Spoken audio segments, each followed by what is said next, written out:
Very rarely do I ever play mobile games. I have portable consoles, game consoles, and a PC, so I just don't see the need.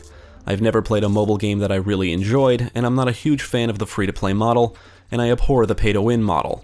Nowadays I would have to deal with touchscreen controls or buy a controller, which to me looks ridiculous for a device with such a small screen. But that's just me. Skyforce is a shoot-'em-up released in 2004 for mobile devices, and I honestly never heard of it up until a couple of years ago when I saw Skyforce Anniversary release on Steam. From what I understand, Skyforce 2014 was the third part in the series and released for iOS and Android as a free-to-play game. Developed and published by Infinite Dreams Inc., Skyforce Anniversary was released for PC in 2015, and PlayStation 3, PlayStation 4, and Vita in 2016. It's a port of Skyforce 2014, and for this review I played the PC version. Only after I bought it did I realize it was originally a mobile game, so I'll admit I was turned off and just kind of brushed it off whenever I would scroll by it on my Steam list. I know, you really shouldn't judge a book by its cover, and Skyforce Anniversary does away with the free-to-play model, so there was no reason I shouldn't have given it a chance earlier.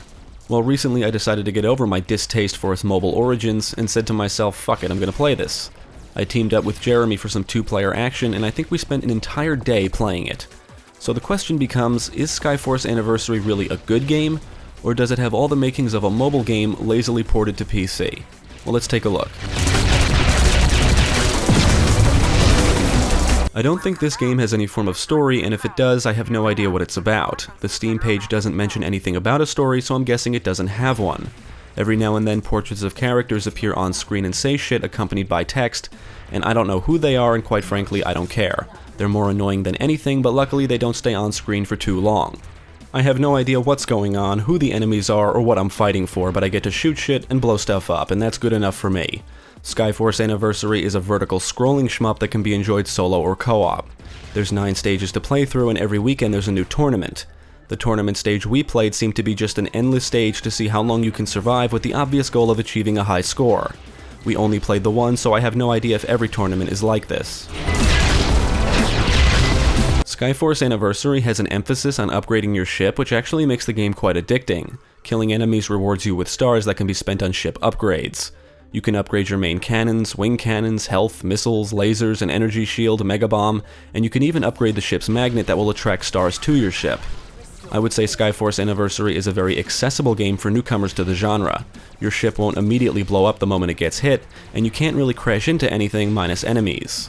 Health pickups can be acquired from destroyed enemies or by destroying structures and objects in the stages. The lasers, energy shield, and mega bomb all use up ammo, which can also be acquired throughout the stages, or you can spend stars for ammo before a stage begins. Destroying the glowing enemies will cause them to drop weapon upgrades. Collecting these will increase your rate of fire. Every now and then a card will appear, and if you collect it, it provides a form of artwork to look at from the cards menu, but more importantly, each card provides a bonus like increased fire rate, increased weapon damage, health regeneration, stuff like that. The cards seem to appear randomly. The replay value in Skyforce Anniversary is high, and that's thanks to its medal system. Not only must you complete a stage to advance to the next, but you're also required to obtain a specific amount of medals to unlock later stages. Completing objectives rewards you with medals, and thankfully you don't need to obtain them all at once. You can always replay any stage and go for the medals you may have missed earlier. The objectives are all the same for each stage. Destroy 70% of the enemies, destroy 100% of the enemies, rescue all of the humans, and stay untouched, meaning don't take any damage. Completing a set of medals unlocks a higher difficulty for that stage, where you must complete the objectives again for that difficulty. Higher difficulties will grant you more stars from destroyed enemies and more points as well. There's 3 difficulty modes, normal, hard, and insane, and the higher difficulties mean enemies shoot more and they're harder to kill. Upgrading your ship will make the higher difficulties much easier, and all upgrades apply to both players if playing cooperatively. The upgrades can be a bit of a grind, but I can't say it was ever tiresome. Even when replaying some of the earlier stages, there was always a medal we were missing or a difficulty we didn't unlock yet, so there was always something to shoot for, and at the same time we were earning stars for better upgrades. Playing cooperatively is highly recommended for the later stages since completing some of the objectives can be a real challenge. If you're a person who cares about high scores, then you're in luck. Your high score for each stage is tracked and you can always try for a better score. It's all about chains. Killing enemies in succession increases your chain for more points, but if you lose an enemy, the chain is broken.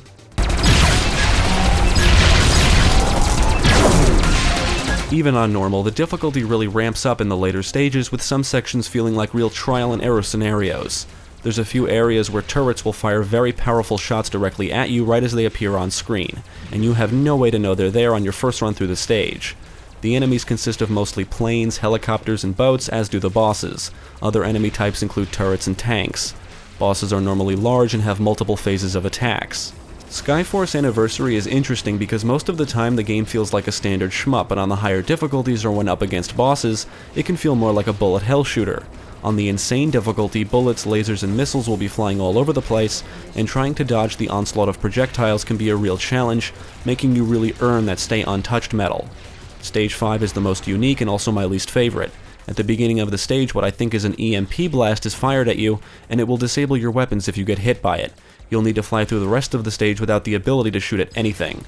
Luckily, you only need to worry about the turrets and avoid projectiles. It is possible to avoid the EMP blast, but it will chase you throughout the entire stage. It's just annoying. If I have any complaints about the stages overall, it's that they all feel the same. The stages don't really vary in theme until late in the game, and most of them are set in tropical areas. You'll fly over oceans, towers, docks, and islands, sometimes bases and airfields, but they all pretty much feel the same. The 9th and final stage is the standout, set in some kind of cold and icy climate. I'm gonna be honest, I really love the visual presentation in Skyforce Anniversary. Everything is vibrant, colorful, and full of detail. Everything is soothing on the eyes, and it's just a pleasant game to look at. It's hard not to notice the beautiful clear blue water as you fly overhead, or the smoke emitting from the wreckage of a destroyed boat. Sometimes enemies will emerge from the clouds only to be destroyed by one of your missiles, and the explosions in this game are immensely satisfying. Sometimes your shot will cause an enemy plane to crash into the surface or water below. Even your ship will show visible damage if you take enough hits. The little details here are really exceptional. The music is alright, nothing special. I think it's full of electronic stuff, which I'm never a huge fan of. It just kind of blends in, and I found myself drowning it out after a while. It's not obnoxious or anything, and it fits in with what's happening on screen. It just doesn't stand out is all. The sound effects are pretty good, nothing amazing. However, the explosions sound booming and match the satisfying visual display. Everything else sounds kind of standard. Your ship's gunfire sounds kind of weak and is drowned out when the action gets intense. I do have some issues with the visuals since they can conflict with the gameplay. It can be very easy to get your missiles mixed up with enemy missiles. When there's a lot of explosions on screen, it's very easy to lose track of enemies, projectiles, and stars. Most of the time, everything that should stand out does. It's just that when things get hectic, which happens more often on higher difficulties, it's easy to lose track of things and you can possibly fail an objective because you got hit or missed an enemy, or maybe your ship blew up because you just couldn't see the missiles headed straight for you. It gets a bit frustrating. Also, when playing cooperatively, the player 1 ship is red and the player 2 ship is pink. They're just too similar in color. They may not seem like it, but when things get hectic, I often lost track of my ship and didn't realize I was staring at the player 2 ship until it was too late. The game also likes to throw words like nice and good up on the screen whenever you increase your chain, I think, but the words are always placed directly in the center of the screen. It's obnoxious because it can be distracting, and considering it's accompanied by a voiceover, it's just not necessary. Ultimately, I really enjoyed my time with Skyforce Anniversary, and I even forgot it was originally a mobile game. It's a very accessible shmup that gradually gets more difficult the more you progress. Thanks to the upgrade system, the gameplay becomes very addicting, and there's plenty of replay value. I would imagine if you unlock all of the upgrades, difficulties, acquire all the medals, and find all of the cards, the game would start to lose steam, but at least it will take you a while to get to that point.